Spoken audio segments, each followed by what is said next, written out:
ಹೊಸ ಕಾರ್ನಲ್ಲಿ ಕಾವ್ಯ ಅವರ ಮನೆಗೆ ಎಂಟ್ರಿ ಕೊಟ್ಟಿದ್ದಾರೆ ಗಿಲ್ಲಿ ನಟ ಅವರು. ಹೌದು, ಗಿಲ್ಲಿ ನಟಗೆ ಕಾರ್ ಸಿಕ್ಕಿದೆ. ಅದು ಬಿಗ್ ಬಾಸ್ ನಲ್ಲಿ ಗೆದ್ದಂತ ಕಾರ್. ಬಿಗ್ ಬಾಸ್ ಮುಗಿದು 5-6 ತಿಂಗಳ ಬಳಿಕ ನೋಡಿ ಈಗ ಕಾರ್ ಸಿಕ್ಕಿರುವಂತದ್ದು. ನಿನ್ನೆ ಕಾರನ್ನ ಇಸ್ಕೋತಾರೆ, ಪೂಜೆಯನ್ನು ಸಹ ಮಾಡ್ತಾರೆ, ಮನೆಗೂ ಸಹ ವಿಸಿಟ್ ಮಾಡಿದ್ದಾರೆ. ಒಟ್ಟಾರೆ ಗಿಲ್ಲಿ ಅವರಿಗೆ ಕಾರ್ ಸಿಕ್ಕಿದ್ದು ಬಹಳಷ್ಟು ಖುಷಿ ಆಯ್ತು. ಈಗ ಬರೋಬ್ಬರಿ 2 ಕಾರ್ಗಳು ಗಿಲ್ಲಿ ಹತ್ರ ಇದಾವೆ. ಒಂದು ಕಾರ್ ಮುಂಚೆನೆ ಇತ್ತು, MG ಕಾರ್. ಅದು ಬಿಗ್ ಬಾಸ್ ಹೋಗಕ್ ಮುಂಚೆನೆ ತೆಗೆದುಕೊಂಡಿರ್ತಾರೆ. ಕಾಮಿಡಿ ಎಲ್ಲ ಮಾಡ್ತಾ ಇದ್ರಲ್ಲ ಆ ಒಂದು ಟೈಮ್, ಆ ಒಂದು ದುಡ್ಡಿನಲ್ಲಿ. ಈಗ ಬಿಗ್ ಬಾಸ್ ನಲ್ಲಿ ಗೆದ್ದಂತ ಇದು ಏನು ಅವ್ರು ಕೊಡ್ಬೇಕಾಗಿತ್ತಲ್ಲ ಆ ಒಂದು ಕಾರ್ ಈಗ ಕೊಟ್ಟಿದ್ದಾರೆ ಶೋರೂಮ್ ಕಡೆಯಿಂದ.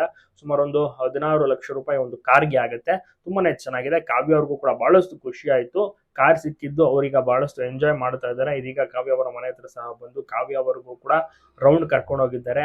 ಮೊನ್ನೆ ತಾನೇ ಚಿತ್ತರ ಅವಾರ್ಡ್ ಫಂಕ್ಷನ್ ಅಲ್ಲೂ ಸಹ ಇಬ್ರು ಬ್ಲಾಕ್ ಡ್ರೆಸ್ ನಲ್ಲಿ ಸೂಪರ್ ಆಗಿ ಮಿಂಚಿದ್ರು. ಇಬ್ಬರಿಗೂ ಕೂಡ ಅವಾರ್ಡ್ ಸಿಕ್ತು. ಪ್ರಾಮಿಸಿಂಗ್ ಆಕ್ಟ್ರೆಸ್ ಅಂತ ಕಾವ್ಯಗೆ ಸಿಕ್ಕಿದ್ರೆ, best entertainer of the year ಅಂತ ಗಿಲ್ಲಿಗೆ ಅವಾರ್ಡ್ ಕೂಡ ಸಿಕ್ಕಿದೆ. ನಿಜವಾಗ್ಲೂ ಕೂಡ ಸೂಪರ್ ಗುಡ್ ನ್ಯೂಸ್ ಅಲ್ವಾ. ಎಲ್ಲರೂ ಕೂಡ ಖುಷಿ ಪಟ್ಟು ಬೆಸ್ಟ್ ವಿಶಸ್ ಗಳನ್ನು ಕೂಡ ತಿಳಿಸಿದ್ದಾರೆ.